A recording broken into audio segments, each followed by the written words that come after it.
audiência. Anápolis é notícia. Anuncie no rádio. A publicidade no rádio tem menor custo e maior alcance, sem contar a rapidez da veiculação sonora, o que garante que o anúncio no rádio é um investimento de resultado imediato. Quantas pessoas não se mudam para a sua cidade todos os anos? Essas pessoas são potenciais novos consumidores e elas também ouvem rádio. E o seu objetivo é atraí-las. Vença a concorrência, expondo o seu produto ou serviço aonde todos terão acesso. Anuncie no rádio. Uma campanha da Mais FM.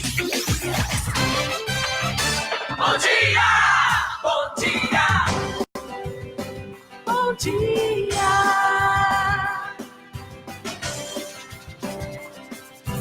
Mais FM!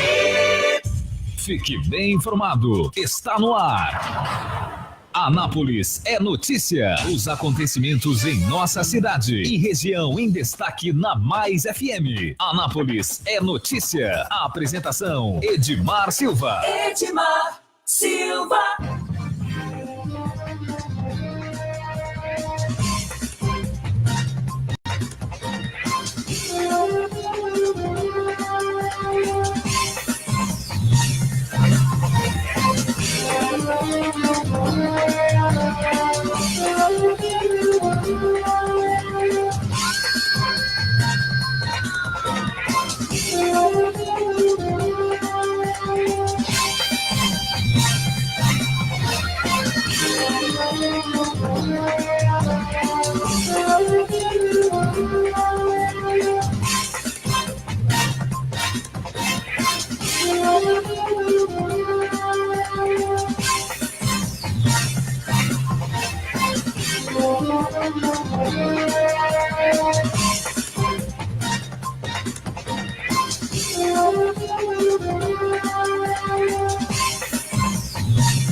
Olá para você, nós estamos começando mais um programa Anápolis é Notícia, aqui pela Mais FM.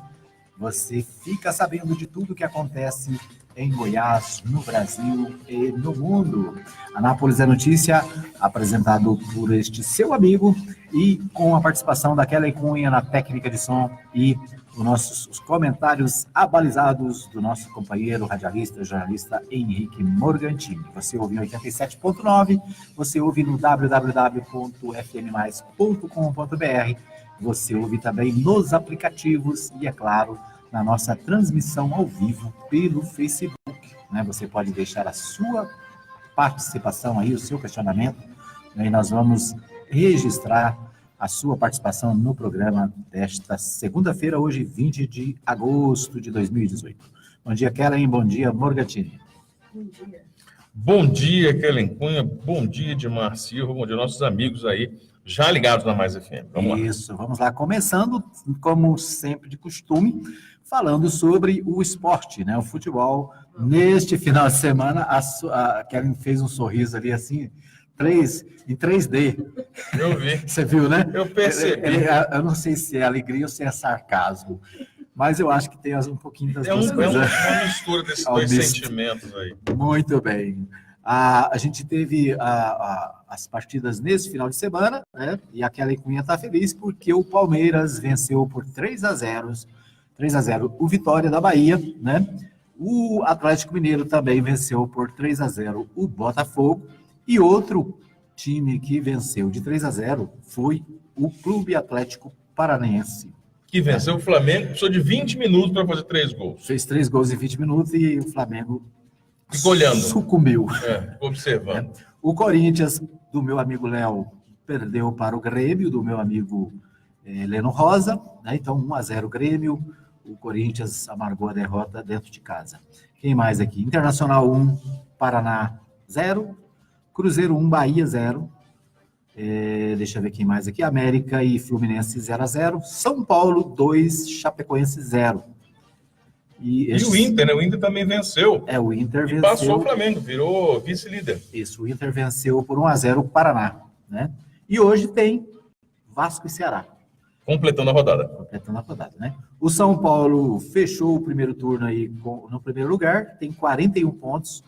O Inter tem 38, o Flamengo é o terceiro com 37, Grêmio tem 36, é o quarto, o quinto é o Atlético Mineiro com 33, o Palmeiras também tem 33, está em sexto, e o Corinthians em sétimo com 26, ainda com 26 tem Cruzeiro, Fluminense vem em nono lugar com 23, América 22, lá no final da tabela está o Vitória, que tem 19, o Atlético Paranaense tem 18, Ceará 16 e Paraná é o Lanterninha com 14 pontos. Então esse é o resultado do turno, né? Isso. Fim de turno, né? Agora o campeonato recomeça com as mesmas partidas, o espelhamento das partidas e tendo essa disputa acirrada aí em cima, né? Da tabela, né? O São Paulo conseguiu abrir 4 pontos, né? E aí tem Flamengo e Inter com diferença de um único pontinho.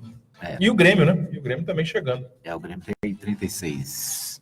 E em quinto vem o Atlético com 33, Palmeiras 33. Então são esses aí os dados do momento do Campeonato Brasileiro de Série A. Tem notícia do Série B? Série B. Notícias da Série B, nós vamos falar. Você quer saber do Goiás e você quer saber do Vila Nova e do Atlético, né? Do Vila Nova e do Atlético. Isso. Bom, os times entram em campo certamente amanhã, que deve ter jogo. O Vila Nova, por exemplo, vai pegar o Sampaio Correia. O Atlético Goianiense pega o Guarani de Campinas. E o Goiás recebe o São Bento, em Goiânia. Nesse final de semana teve a reinauguração do estádio do Atlético, lá em Campinas, né? Aqui em Goiânia, na famosa Campininha. E eu não sei o resultado do Atlético, deixa eu ver se consigo achar aqui. Não voltei aqui para a Série A. Né? Quando foi o jogo? O jogo, se eu não me engano, foi no sábado, né? O Atlético e o Atlético e o Vila estão no G4, né? Essa notícia vinha agora pela manhã. Atlético e Vila Nova, isso mesmo, o Atlético e Vila Nova estão no G4 e o Goiás está em oitavo lugar. O Atlético Goianiense ganhou de 1-0 do Curitiba. Isso, Curitiba. Então o Atlético que comemorou também a inauguração do novo estádio ali no bairro de Campinas, em Goiânia. O estádio foi reformado, totalmente remodelado, né? E os torcedores do Atlético festejando aí o novo estádio, o novo espaço para os jogos do Atlético.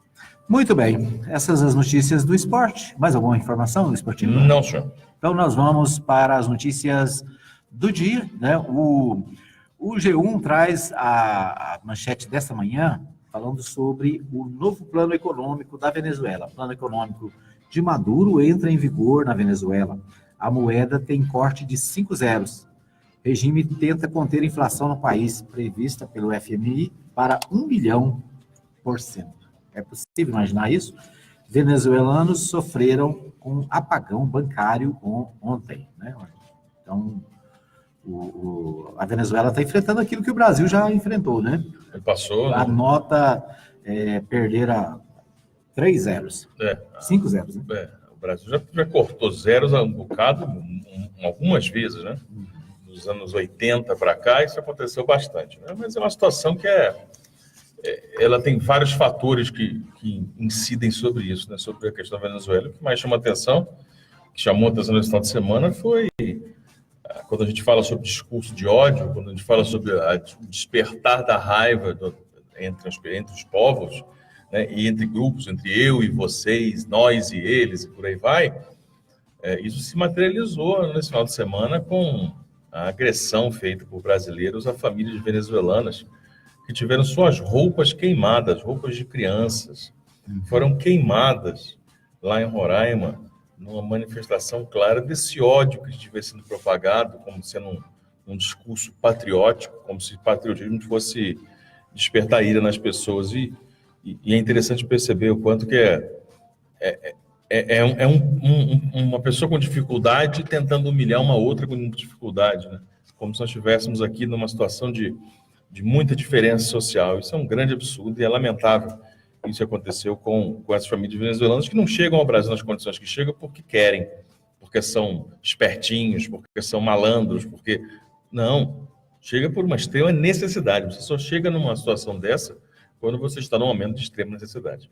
Pois é, após o conflito, o governo disse que reforçará a segurança e que enviará voluntários na área de saúde para Roraima. O anúncio foi feito após reunião em Brasília entre o presidente Temer e ministros para avaliar a crise migratória em Roraima.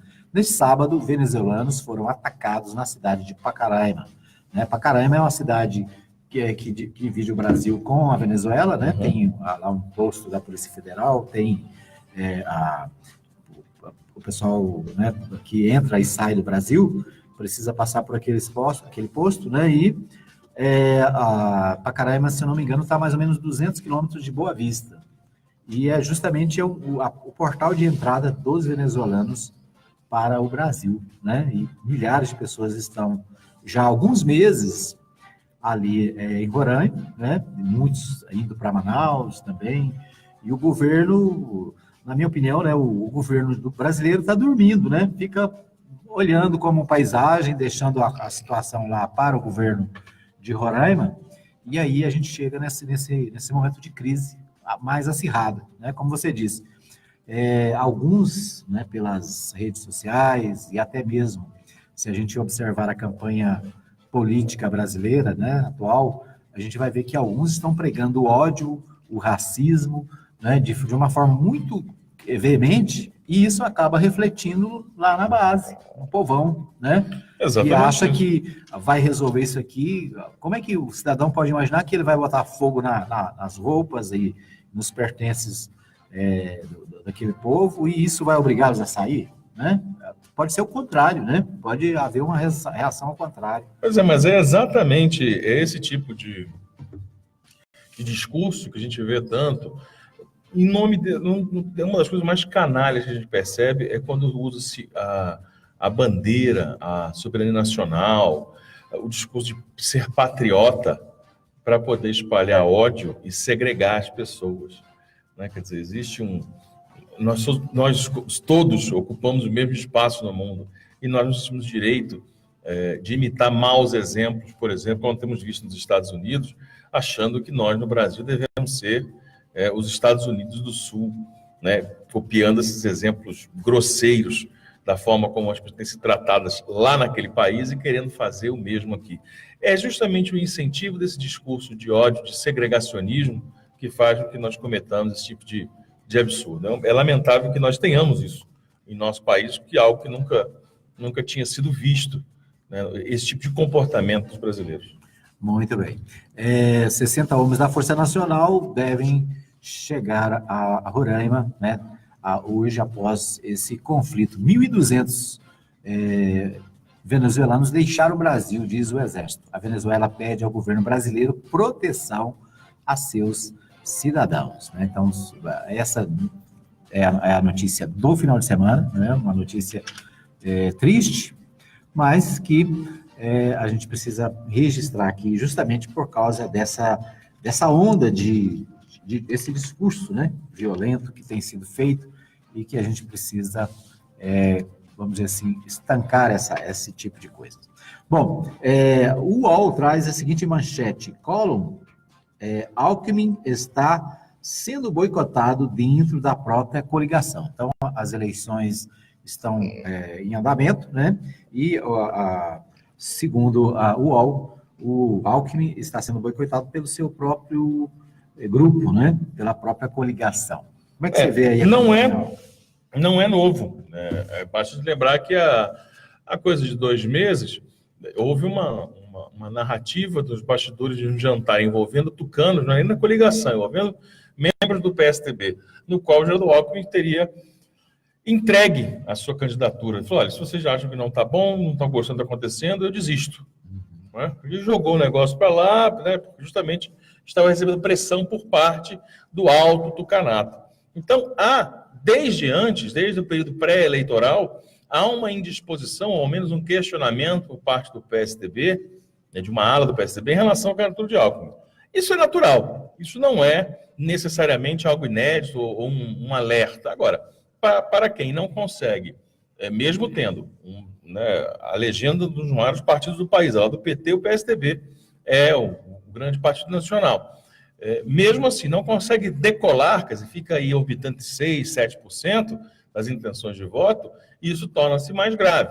Aquele ditado da vovó, em casa de pouco pão, todo mundo briga e ninguém tem razão. Então, o que está acontecendo lá é justamente uma disputa, para ver quem assume, digamos, um protagonismo diferente, uma vez que Alckmin não tem conseguido unir o grupo. Agora, fora do PSDB, é natural, por uma dedução até lógica, de que haja também, dentro dos outros partidos, algum tipo de restrição, ou ao menos de desânimo. Isso é muito normal a gente perceber. Uma campanha, quando ela começa a ganhar corpo, quando ela começa a crescer, a ficar mais animada, a ter aumento nas intenções de voto, todo mundo fica mais motivado diante da expectativa de vitória. No caso de Geraldo Alckmin, como vem saindo nos debates, as pesquisas não vêm registrando uma elevação. A campanha é muito curta, é inédita, esse tempo aí é inédito. Então, ela é muito mais curta. Então, é normal que eu fale, acho que esse negócio não vai para frente, não. Esse negócio não vai dar certo. E aí vai.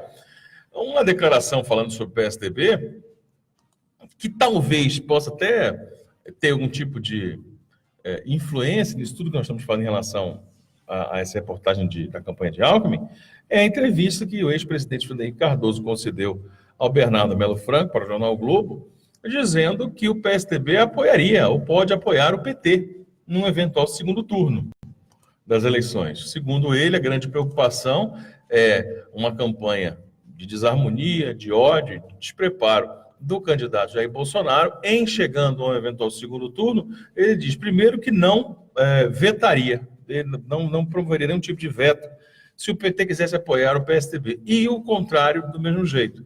Justamente que, segundo ele, é um risco antidemocrático o projeto de Jair Bolsonaro, que ele vem tentando implementar no país com a sua candidatura. Veja, é uma declaração forte dada dos dois partidos, isso nunca aconteceu, exceto em 89, quando Collor de Mello foi candidato, PT e PSDB se juntaram no segundo turno, era uma outra eleição, uma outra história, tanto PT quanto PSDB não tinham uma posição de polarização, mas isso mostra o quanto, de repente, estão imaginando que Alckmin possa não decolar, Porque se você está imaginando, olha, se precisar, eu estou lá no segundo turno. Ou seja, você está considerando, então, que o seu candidato tem mais chance de não chegar do que de chegar.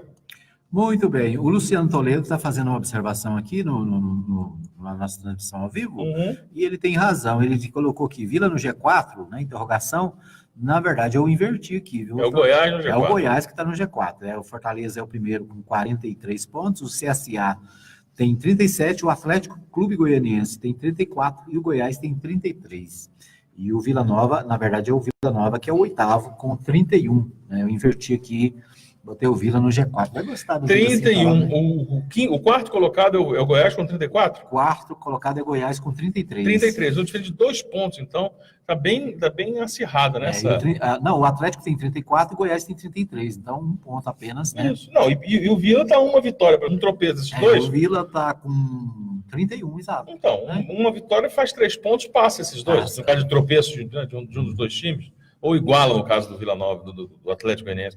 É interessante estar na Série B. E que bom que os times goianos estão na posição... Estão na briga, né? Estão na briga, né? Aliás, assim, a gente teve um tempinho aí onde o Goiás figurou lá no Z4. No Z4, né? No 20º. Um trabalho de recuperação muito grande e que vem rendendo muitos elogios por parte da imprensa especializada para o técnico Ney Franco, que chegou, começou a perder, e parecia que ninguém dava jeito, ele, calma que eu vou arrumando aqui, e o Goiás agora reencontrou, como diz o jargão esportivo, reencontrou o caminho da vitória. Isso.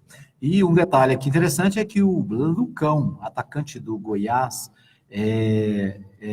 tem 9 gols, e o Brandão, atacante do Atlético, tem também 9 gols, Então, além dos nossos clubes estarem bem, os artilheiros também são. E que bom, né? Porque os times o que nós mais temos padecido ultimamente no futebol brasileiro é a falta de um atacante goleador, né? Nós temos agora a nova moda do 9 que não faz gol. É isso aí. Nós vamos para um pequeno intervalo. Daqui a pouquinho a gente volta com mais informações para vocês. Anápolis é notícia. Mais FM. Mais FM, apoio cultural. Atenção! A popularidade do rádio é imbatível. Se seu objetivo é tornar sua empresa ou marca conhecida, então o rádio é o lugar certo. A abrangência de público de todas as classes sociais, a instantaneidade de veiculação e o baixo custo publicitário não deixam dúvidas de que o rádio é a melhor opção. Para vencer a concorrência, mostre-se. Propague suas ideias pelas ondas sonoras. Anuncie no rádio.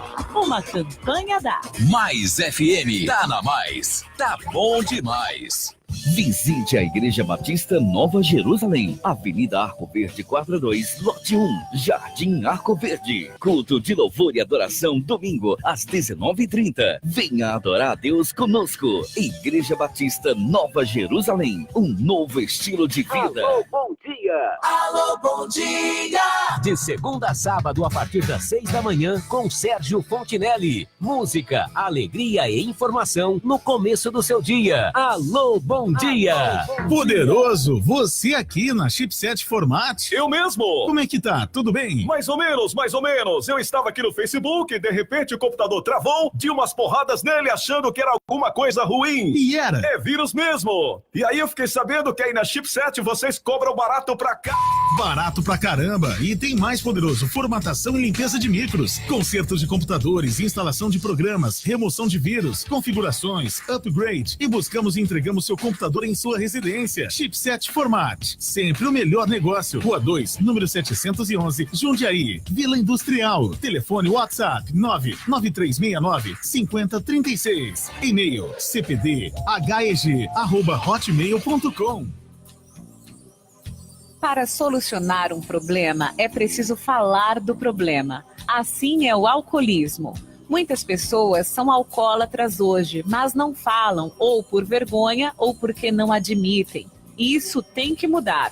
O alcoolismo é uma doença crônica que deve ser tratada para que o indivíduo alcance o domínio e controle sobre os seus impulsos com o álcool. Depender do álcool atrapalha a vida em todos os seus aspectos, além de colocá-lo em risco. Para obter ajuda, fale com os seus familiares. Busque um grupo de apoio ou ajuda profissional com psicólogos e psiquiatras. Sua vida vale mais. O alcoolismo é uma guerra que podemos vencer. Uma mensagem da Mais FM. WhatsApp da Mais FM. 99529-4013. Mais FM. Você pediu um evento diferente. E a Nobel atendeu. Catuaba da Raça apresenta Baile do Gigante. Com ele. Beijos de rua, não vale metade do seu no canto da boca. Léo Santana. Abastece que ela desce. Dia 24 de agosto, sexta, no Parque de Exposições de Anápolis. São 4 mega atrações em um só dia. Felipe Araújo. Ainda solta seu, adivinha quem ainda não te esqueceu. Cléo de Bar. Eu não ligo muito sozinho, muito menos em recomeçar. Mas a gente... E ela, DJ Larissa. Uma noite para você dançar e curtir como nunca. Baile do Gigante. Vendas, Detroit, Visótica e Nobel. Informações 3098-7666. Mais FM, apoio cultural. Mais FM, Anápolis. Anápolis e região em destaque. Anápolis é notícia.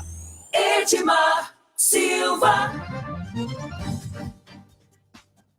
bem, estamos de volta para o segundo bloco do Anápolis é Notícia e eu quero cumprimentar aqui o pessoal que está com a gente acompanhando o programa. Um abraço para a Cleide Ângela, ela que participa aqui, curte a nossa publicação no Facebook. Um abraço também para Luciano Toledo, que está conosco desde o comecinho do programa. Deixa eu ver quem mais está aqui.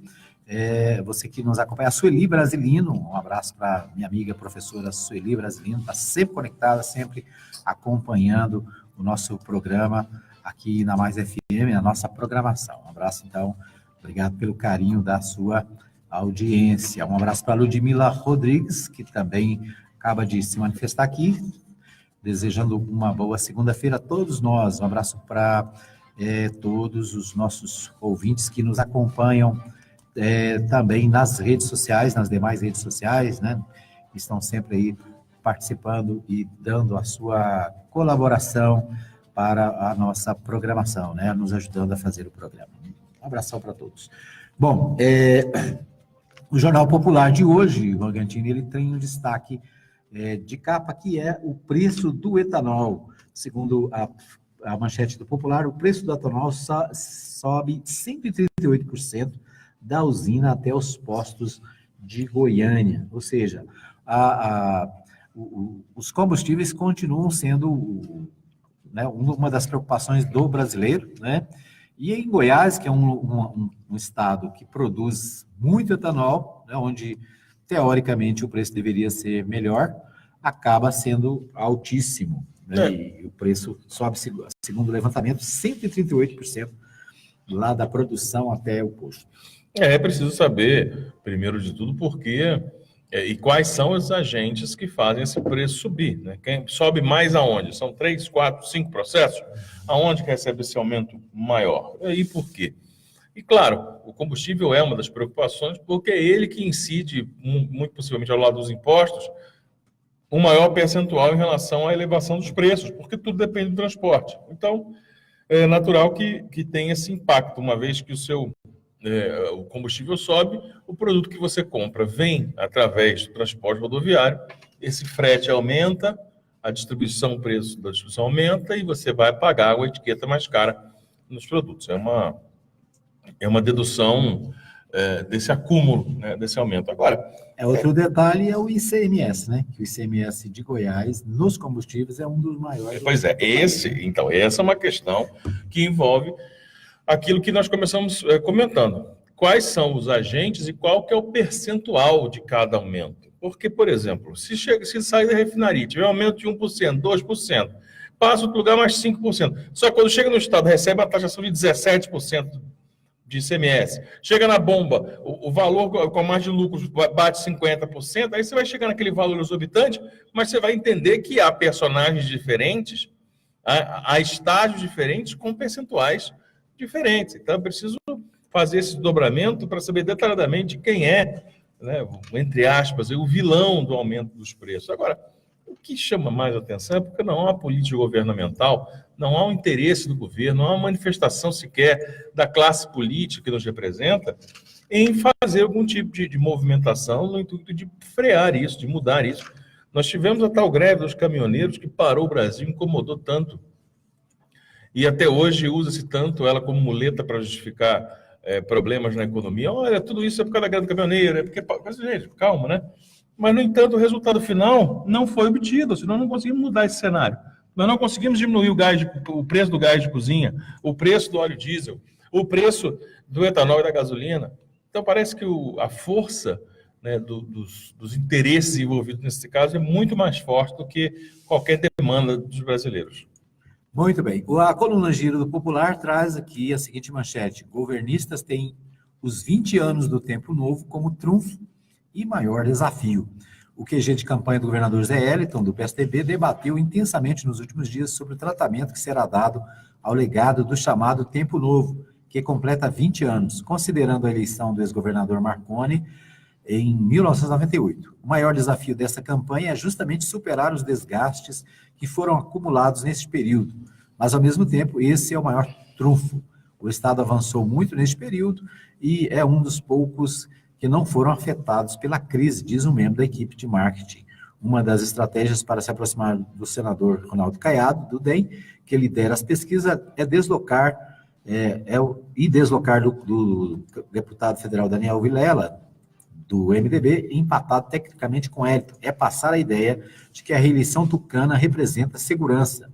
Vamos mostrar que não dá para trocar o certo pelo duvidoso e que temos muito a avançar, diz integrante do QG governista. É novidade zero, né? Novidade zero. A campanha governista vai se apoiar nos pontos positivos do governo Marconi. Sim, óbvio, né? Vai fazer o quê? Como dizia o povo. Vai bater no governo Marconi? Falar, esse governo é horrível, eu vou fazer diferente. Aí, assim, quem faz isso é a oposição, né? Agora, é preciso saber... Na verdade, o Zé Hélito, né, o candidato do PSDB, está numa situação difícil. Por quê? Porque, embora, né, tenha esses pontos positivos que foram destacados aqui, na pesquisa não avança, né? Não avança, e é natural que tenha um desgaste. É natural que, independentemente da análise específica que se fizer do governo Marconi Perillo, ou desse grupo político que vem administrando Goiás por 20 anos, chamado Tempo Novo, é natural que haja um desgaste pela superexposição, pela quantidade de anos que estão à frente. Então, é natural que haja uma sensação no eleitor de mudança, né? Então, tanto é que o próprio Zé Hélito disse ser a mudança, né? Ele, no seu discurso, ele diz, eu sou a mudança. Ele falou 3 vezes, eu sou a mudança. Não é exatamente a mudança, uma vez que você é o atual governador. Mas é uma tentativa de emplacar esse conceito à própria imagem.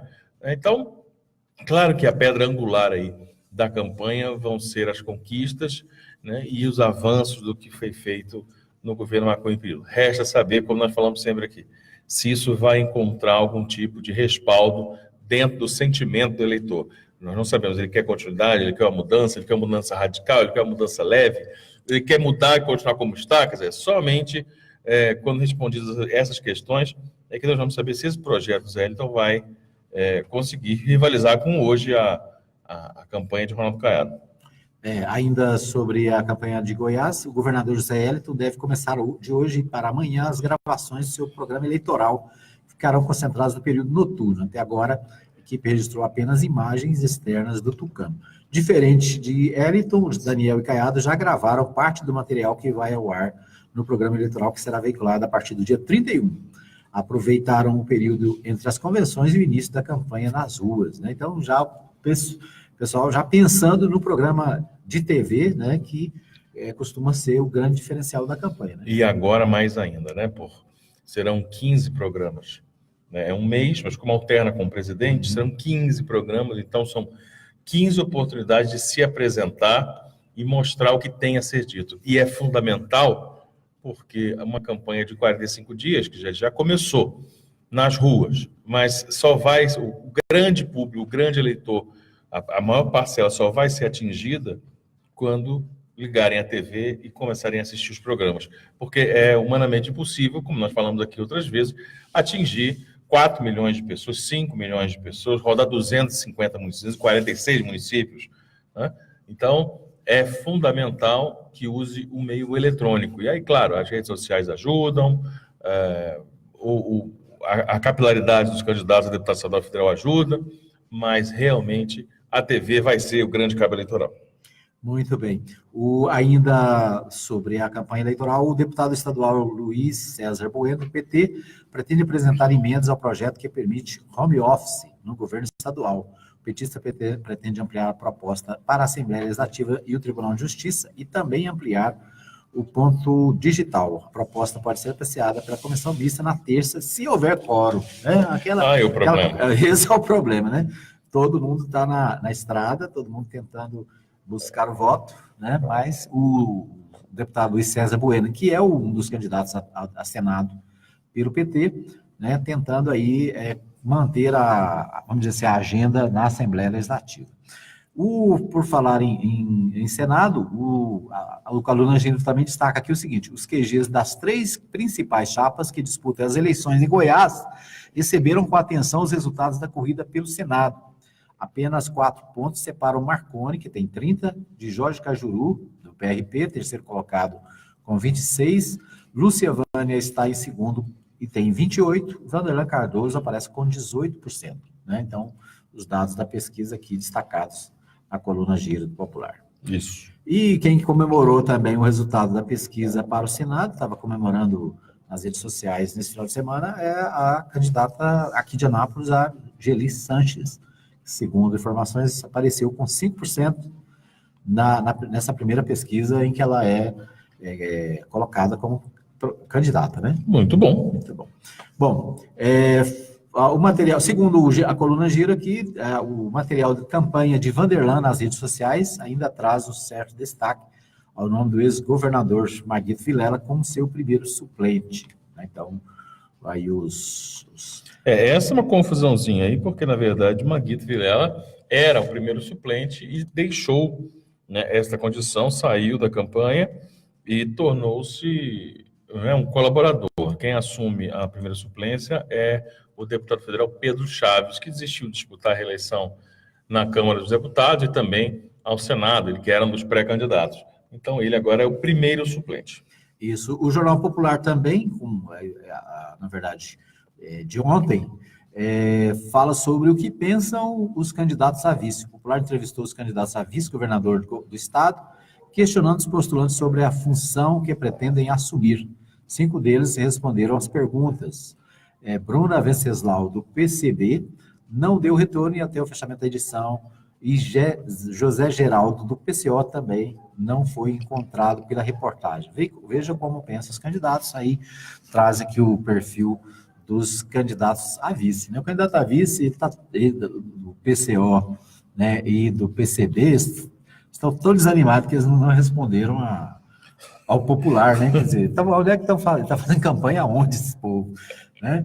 É um negócio meio sujeiro. E é uma coisa que nós temos que registrar, porque normalmente o jornalismo é alvo de críticas, porque, olha, não dá espaço para as pequenas candidaturas, para os pequenos projetos aí. Pequeno no sentido de penetração, né? De número de filiados dos partidos, de capilaridade e até de popularidade, né? Então, nesse sentido, são pequenos. Mas quando se abre um espaço, que é a época da eleição, que tem que ser legal e obrigatoriamente idêntico, o mesmo espaço para todo, tem que chamar todo mundo, fazer ouvir todo mundo, é a chance de aparecer igual, ou seja, no candidato do PSDB, o governador tem o mesmo espaço do candidato do PCB, né? E aí, no entanto, os caras somem. PCO, né? Do PCO, aí some. Não foi localizado, não respondeu. Não... mas não era hora, né, era de hora fazer alguma coisa? De ocupar esse espaço, né? Então, aqui traz o perfil dos candidatos a vice, né? A Bruna Venceslau, do PCdoB, foi candidata a deputada federal em 2014, tem 30 anos, solteira, natural de Goiânia, é professora do ensino médio. A Erenilda Assis é a vice do PSOL, a vice do Wesley Garcia, né? Ela é candidata, já foi candidata a deputada estadual em 2014, tem 44 anos, casada, ela é de Riacho das Neves, na Bahia. A profissão dela é agricultora, a Erenilda Assis. O Euler Crovinel é vice do Daniel Vilela, a experiência anterior, né? Deputado federal desde 2011, tem 40 anos, solteiro, de Rio Verde, agrônomo, é a profissão do Euler Crovinel. O Zé Geraldo, que não foi achado pelo Popular, mas tem aqui os seus dados, ele é vice da Alda Lúcia, não consta nenhuma experiência, tem 57 anos, é solteiro. Pô, é tudo solteiro, bicho. Ninguém quer casar, não é? Estranho, né? Trabalhador da construção civil, Zé Geraldo. O Lincoln TJ é o vice do Ronaldo Caiado, ele é deputado estadual por 2 mandatos, tem 34 anos, é casado, né? Goiânia, natural de Goiânia, e profissão dele é deputado estadual, superior completo. O Nivaldo dos Santos é o candidato a vice da Cátia Maria, né? Ele é do PCdoB, já foi candidato a primeiro suplente do Senado em 2010, é a experiência política dele, tem 56 anos, é casado, de Goiânia, professor de ensino superior. E a Raquel Teixeira, vice do Zé Elton, foi deputada estadual de 2003 a 2011, tem 71 anos, casada, mora em Goiânia, natural de Goiânia, professora de ensino superior. Então, ela foi deputada federal. Ela foi deputada federal de 2003 a 2011, né? Foi secretária de Educação trocentas vezes, né? Foi reitora da UFG. Então, esse é o perfil dos candidatos a vice das eleições de 2018 aqui em Goiás. São 2, 4, 6, 7, né? São 7 candidatos, portanto, concorrendo às eleições como vice-governador. Nós vamos para um pequeno intervalo, daqui a pouquinho a gente volta com mais informações. Anápolis é notícia. Mais FM. Mais FM, apoio cultural. Anuncie no rádio. A publicidade no rádio tem menor custo e maior alcance, sem contar a rapidez da veiculação sonora, o que garante que o anúncio no rádio é um investimento de resultado imediato. Quantas pessoas não se mudam para a sua cidade todos os anos? Essas pessoas são potenciais novos consumidores e elas também ouvem rádio. E o seu objetivo é atraí-las. Vença a concorrência, expondo o seu produto ou serviço aonde todos terão acesso. Anuncie no rádio. Uma campanha da Mais FM. Visite a Igreja Batista Nova Jerusalém, Avenida Arco Verde, quadra 2, lote 1, Jardim Arco Verde. Culto de louvor e adoração, domingo, às 19h30. Venha adorar a Deus conosco. Igreja Batista Nova Jerusalém, um novo estilo de vida. Abraço Brasil, Associação Brasileira de Rádios Comunitárias, agradece ao Senado Federal pela aprovação do PLS 513/2017, que aumenta a potência das rádios comunitárias, com 2 canais de operação por município. Agora o projeto PL 10.637/2018 está tramitando na Câmara dos Deputados Federais e as rádios comunitárias solicitam o apoio dos deputados federais para a aprovação final deste importante avanço para a democratização da comunicação no país. Afinal, nas rádios comunitárias que todos os deputados são recebidos para mostrar os seus trabalhos às comunidades em todo o Brasil. As rádios comunitárias do Brasil acreditam no compromisso que os deputados federais têm com a democratização da comunicação. Abraço, Brasil!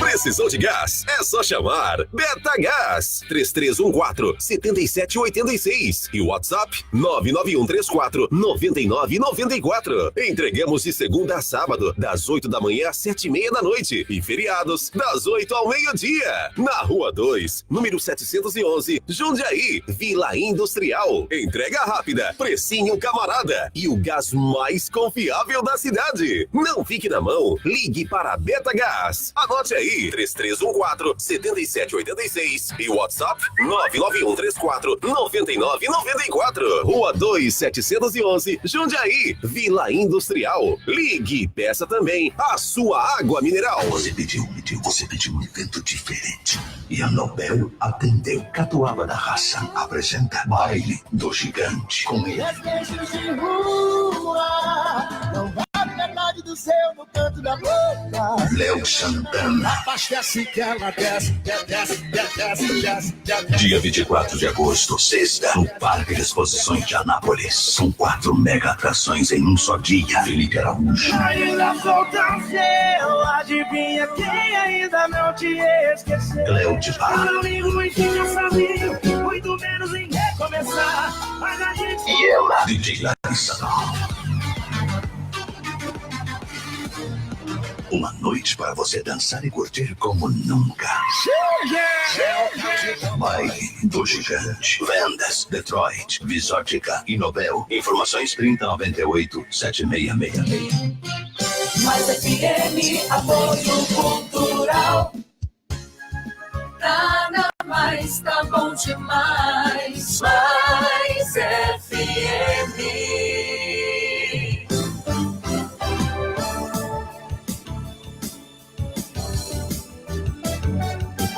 Anápolis é notícia. Edmar Silva.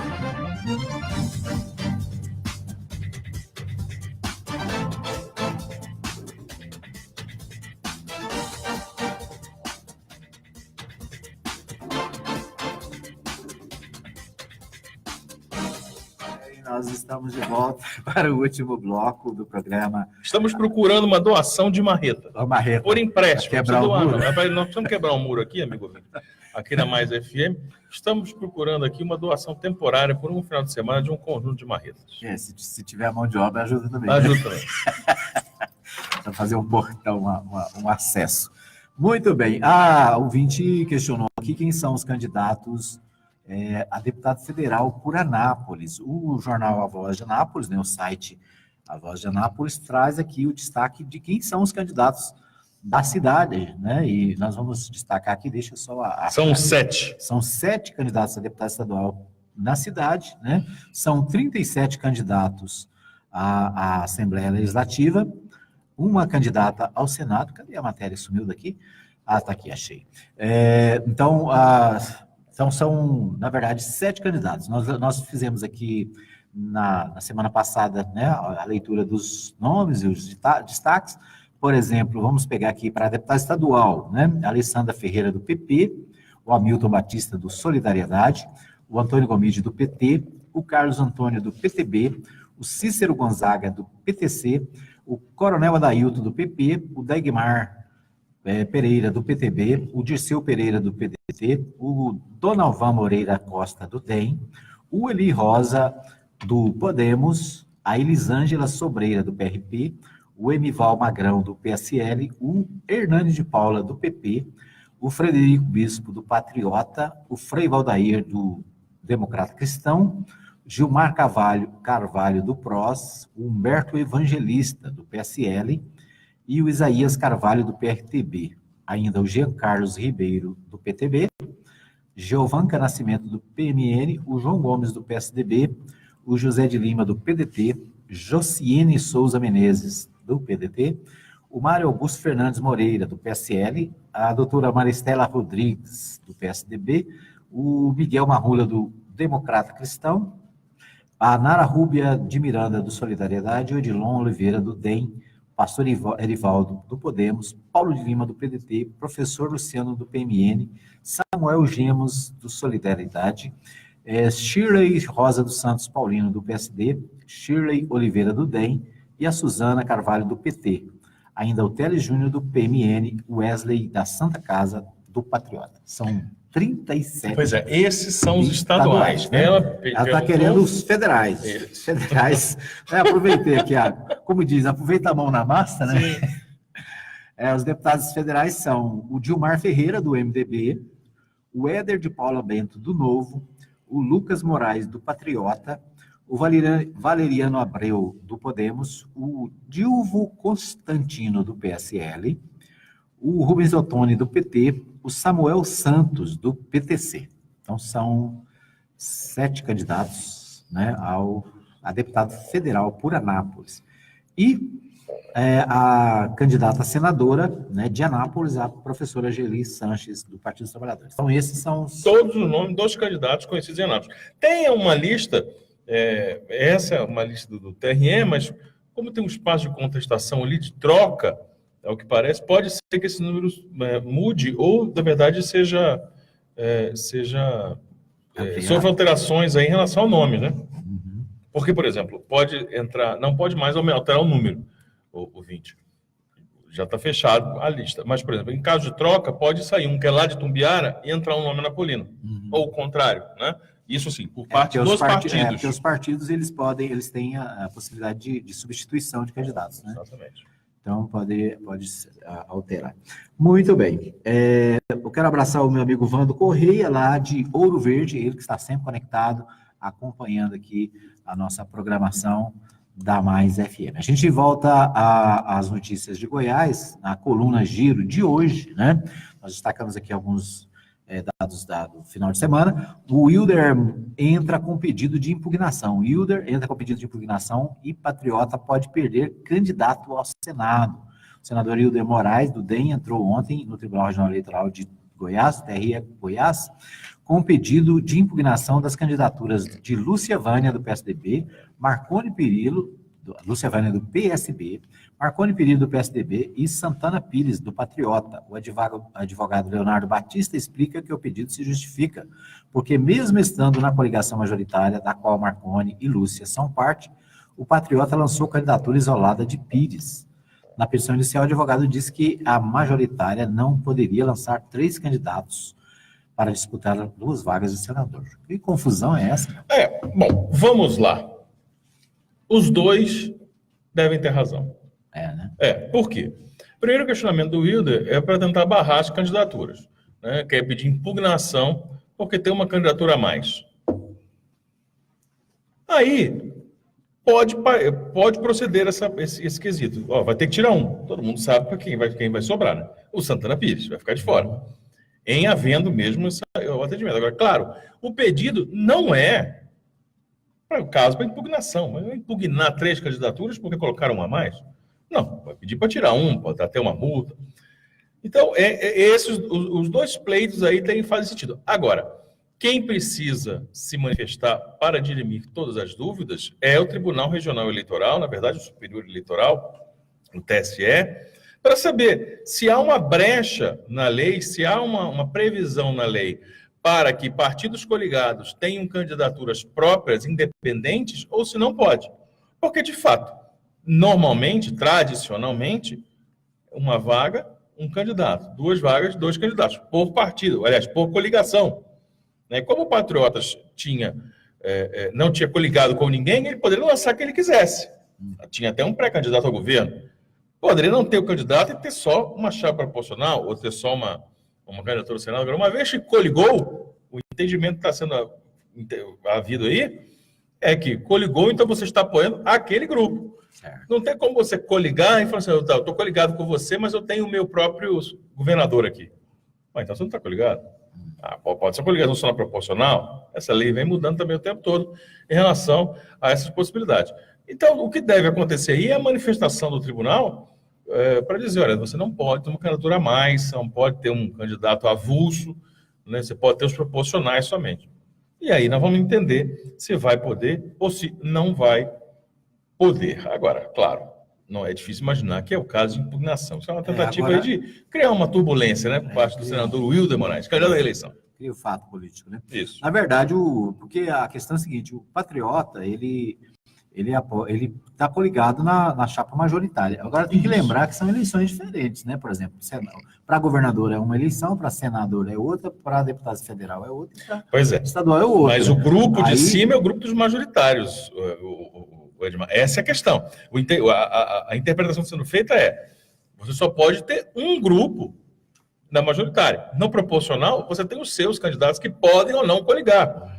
Veja, o Patriotas não precisa apoiar um candidato a deputado estadual federal do PMDB, do PSDB, do PSB. Não, ele tem a chapa dele. Agora, na majoritária, ele não pode ter outro nome. Eu estou entendendo, pelo que a gente viu nas últimas eleições, que funciona assim. Agora, já tinha sido comentado há alguns meses sobre essa possibilidade de ter candidatos avulsos. Mas um terceiro nome, até falaram sobre o Demóstenes ser esse candidato.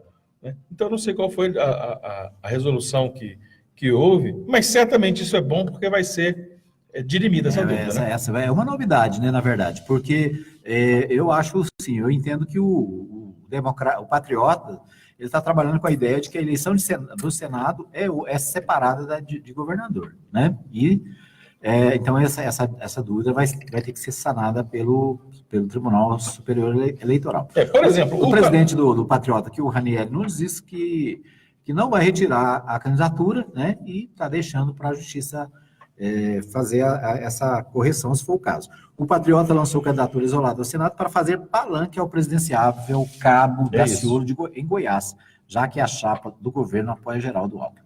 Essa a questão. Precisa abrir algum tipo de palanque em Goiás para o seu presidenciável, que é o Cabo Daciolo. Agora, como é que vai fazer isso?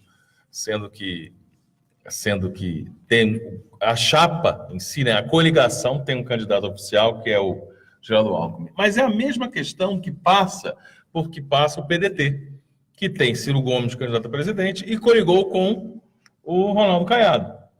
O Ronaldo Caiado não tem candidato a presidente? Tem. O DEM é coligado ao PSDB. Então tem, em tese, Geraldo Alckmin. como é que fica essa salada? Então, são particularidades aí da eleição que, nessa questão aí específica do candidato ao Senado do Patriotas, vai ser esclarecido. Muito bem. Aqui a Coluna Giro faz um destaque aqui para o Twitter, né? O Twitter diz o seguinte: dos 5 candidatos ao governo com conta no Twitter, Ronaldo Caiado DEM foi o que mais tweetou entre quinta-feira, dia 15, dia de início da campanha, e ontem à noite, né? Foram 113 tweetadas, né? O José Wellington vem logo após com 93.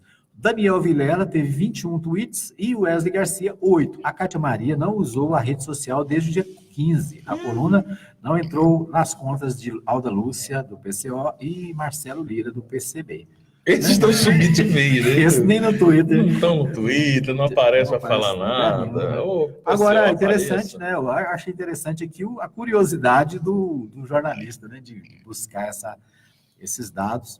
E a Cátia Maria, eu posso confirmar que eu acessei ontem, e a última postagem dela fala sobre a campanha eleitoral de nível nacional, né? Ou seja, campanha para presidente. Pois é, o que acontece?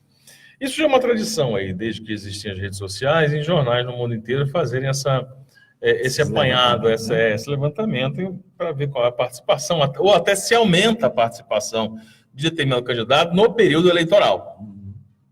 E, a bem da verdade, desses nomes postos aí, Ronaldo Caiado sempre teve uma projeção maior, uma participação maior no Twitter.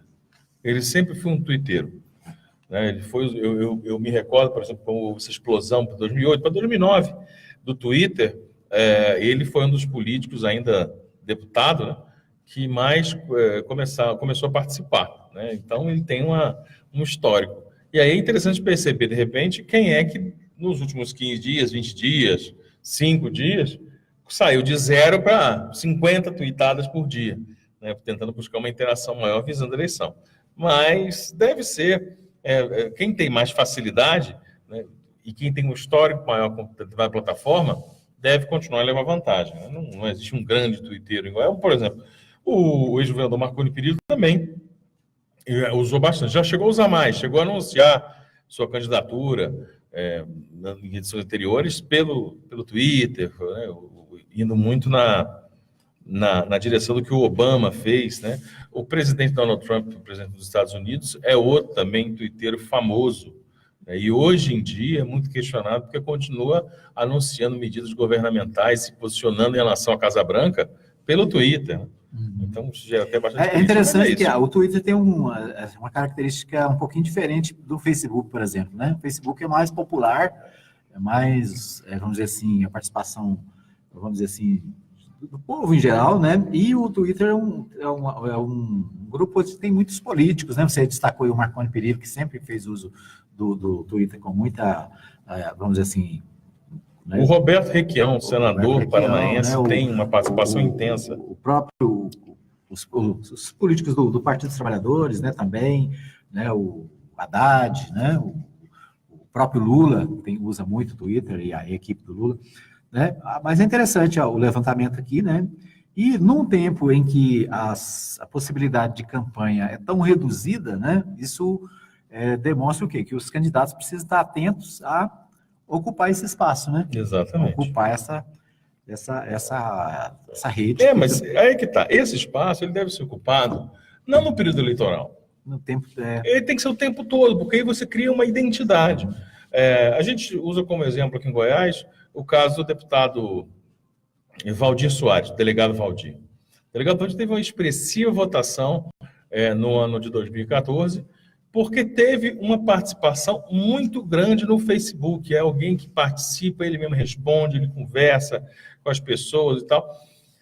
Mas ele abriu uma página um dia, no outro ele estava funcionando, e aí entrou a eleição. Ele veio construindo isso ao longo de muitos anos, deve ter uns 5, 6 anos para mais, que ele usa aquele espaço, né, divulga o seu trabalho.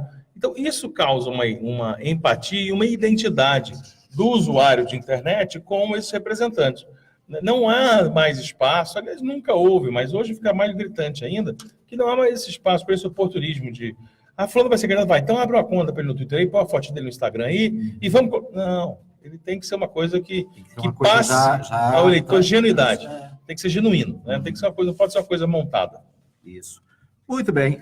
Por incrível que pareça, o nosso tempo está esgotado. Boa! Alguma observação a mais para a gente fechar? Desejar uma excelente semana, nossos amigos. Dizer que amanhã nós estamos aqui de volta, cheios de notícias. Muito bem. Então, um abraço para você que nos acompanhou aí pelo fmmais.com.br, pelos nossos aplicativos.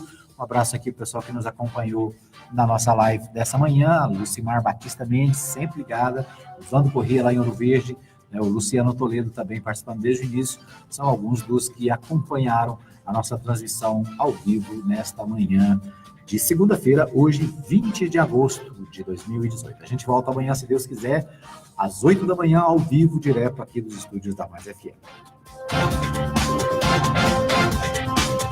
Termina aqui o seu programa. Anápolis é notícia. Em instantes, você vai ouvir na Mais FM. Bom dia.